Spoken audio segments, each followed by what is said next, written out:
But somehow, God is teaching us in our gospel today that we should not run away from fears. We should not cower down and hide from our fears. God does not want us to be fearless also. Hindi niya sinasabi sa atin na dapat wala kayong takot. Hindi po. Alam ng Diyos yan. Na minsan natatakot tayo. He's not telling us to be fearless, but to be courageous. Courageous enough to face and confront our fears. Hindi sinasabi ng Diyos na dapat fearless kayo, wala kayong takot. Hindi po. Ang sabi niya lang, you have to be brave. You have to take courage. And instead of running away and hiding from your fears, you face them. Harapin mo. Okay? If not, pag hindi natin hinarap yung mga bagay na kinatatakutan natin, if we're not going to confront our fears, then one day you will wake up, you will be paralyzed and cannot move forward. You cannot move forward to become, you cannot move forward to come into that place where God truly wants you to be. Dahil hinayaan mo yung takot mo. You did not face your fears, you did not confront your fears, then one day that fear will continue to grow and haunt you.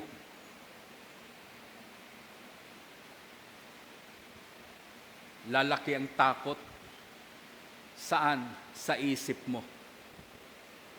And you become so afraid, so paralyzed, you will not move anymore. Hindi ka nakikilos. Kaya, pag nag-uumpisa pa lang ang bagyo ng buhay mo at may takot ka, ang gusto ng Diyos, harapin mo kaagad. Face the fear, confront the fear, then instead of being overcome by the fear, overcome your fear. Amen?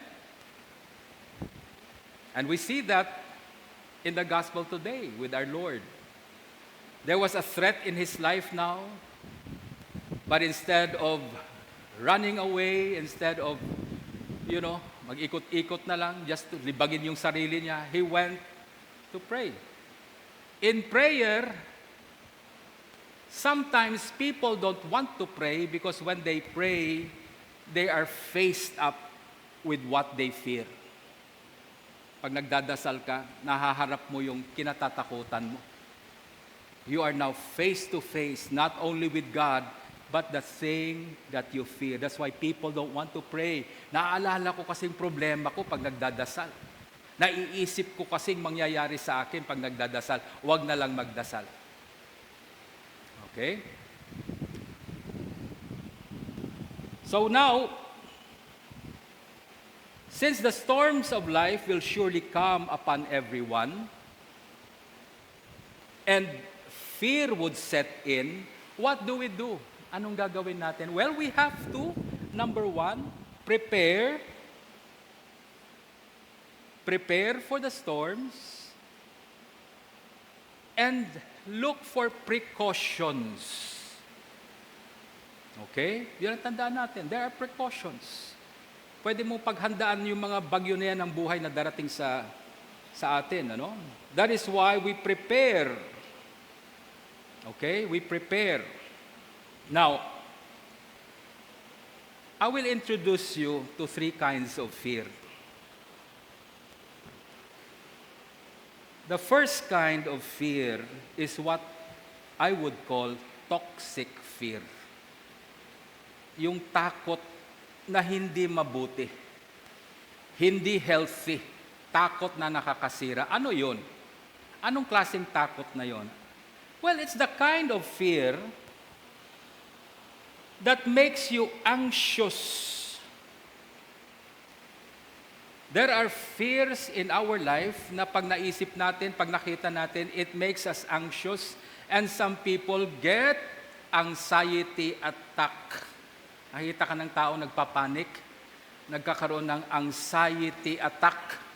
By the way, anxiety attack is a mental illness. Sakit ng utak yan. And there are people who always panic, nagpapanik sa buhay nila. You know? If your fear causes you to be depressed, there are people who get so scared with their problem that they fall into depression.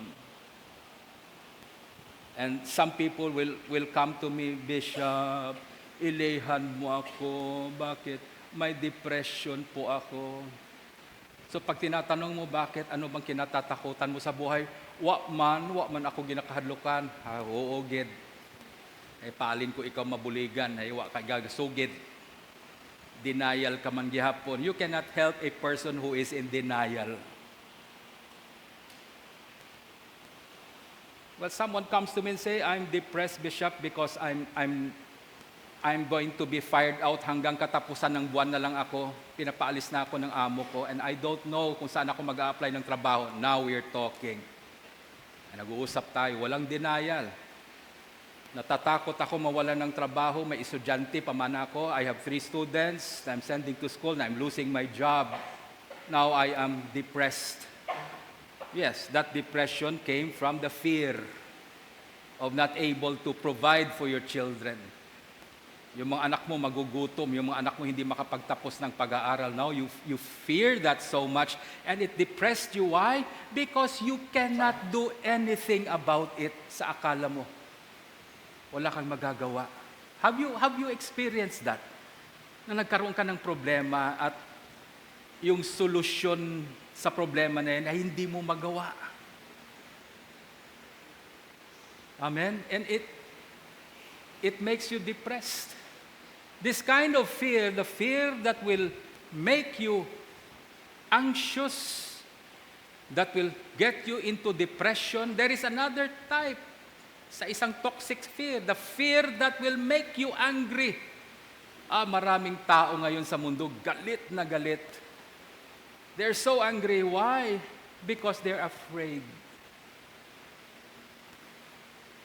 Yun yung paraan nila na makaiwas sa takot nila. Panghisog ta sanda.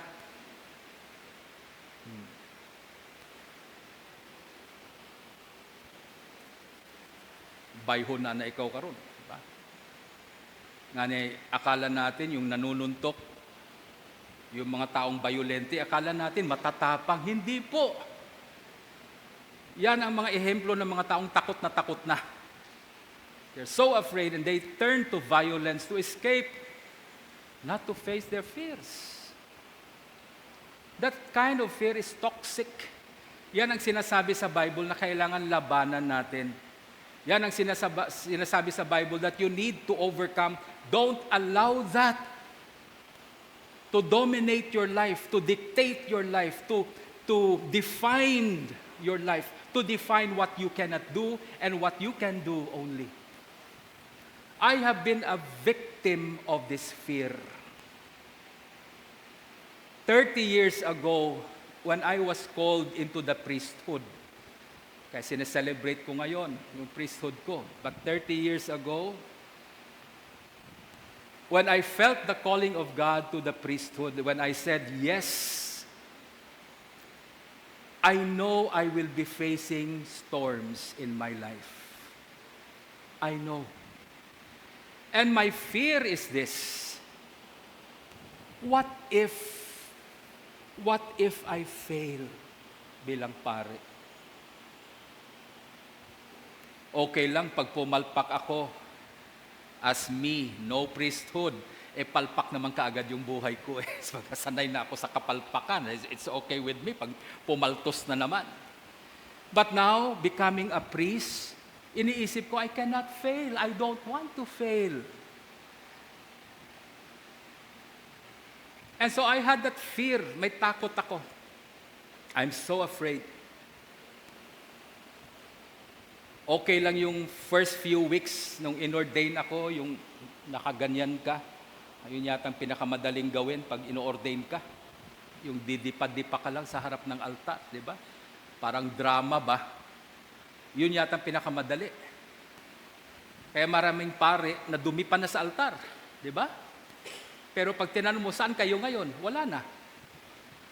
Because the hardest part of the priesthood is not just prostrating yourself in front of your bishop, but the hardest part of the priesthood is to remain obedient, to remain focused in spite of the problems that are happening. Ganon din sa mag-asawa. Pag kinakasal kayo, di ba, ang sweet-sweet, di ba, papunas-punas pa yung lalaki, no? Punas-punasan yung asawa. Minsan gusto ko sabihin, punas-punas ka pa, baka sa ilang taon ay sampal na yung matatanggap ng asawa mo sa'yo, di ba? It's difficult. And I was so afraid. Then true enough, nagkaroon talaga ng bagyo sa buhay ko bilang pare. I had so many storms in my life when I became a priest. Why the storms? Yeah, number one, we have enemies. May mga kaaway po tayo. Do you know you have enemies? Does everybody here know may kaaway tayo? Huwag kayong magbubulag-bulagan, may kaaway po tayo. Lahat meron. You have external enemies, enemies from the outside. Sino to? Ito yung mga taong naiinggit sa'yo, sigurado yan, sisiraan ka. You have enemies from the outside, yung hindi happy sa success mo. Kaya huwag kayo palagi magpo-post ng success sa Facebook. Hindi lahat nagla-like sa Facebook, happy sa success mo. Marami dyan nagpaplanong tutumbahin ka rin. You have enemies from the outside. You have number one enemy, sino? Ha? Yung pinakamabigat niyong kalaban, sino? Kala ko si Nathan. Si Satan daw. Narinig ko si Nathan. Hindi kalaban si Nathan. Si Satan. Number one, Satan has made a commitment, a vow, that he will destroy mankind. Nangako na yan sa sarili niya. Sisirain niya talaga ang buhay natin. The thief comes only to kill, steal, and destroy. That is his commitment. Are you not worried that you have an enemy committed just to kill, destroy you? Yan ang commitment niya. Ano bang nasa isip ni Satan palagi? Alam mong nasa isip ng demonyo palagi? Ikaw. Hindi natutulog ang demonyo. Araw-araw ikaw ang iniisip niya paano ka patayin, nakawan, at sirain. That's your number one enemy. At kasama dyan, may mga asungot pa yan. May mga assistant pa yan, yung mga tao sa palibot niya. People who's making life difficult for you. People who constantly criticize you. People who talk back. Yung mga taong linilibak ka palagi. You have that. But are we going to be afraid of these enemies? Get rid of toxic fear. Fear that gets you depressed. Fear that makes you anxious. Fears that will paralyze you to move on. Overcome that. Face it. Okay?